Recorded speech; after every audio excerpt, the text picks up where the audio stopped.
Hey! There she go.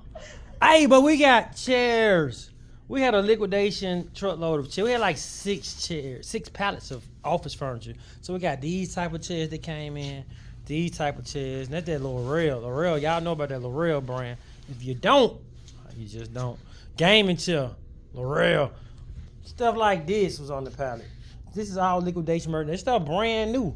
This stuff still in the, y'all see that's still in the box. Still in the box. She pulling, look, she's pulling, doing something. So we got, look, these are the file cabinets. These are regular chair. These right here are file cabinet, nice file cabinets for the office. So with liquidation merchandise, you get stuff like this in. Liquidation doesn't mean that it's broke or torn up. It just can be overstocked. They got too much of it. They need to move it. Got flooring in. Hope liquidation pallets on now. Yeah.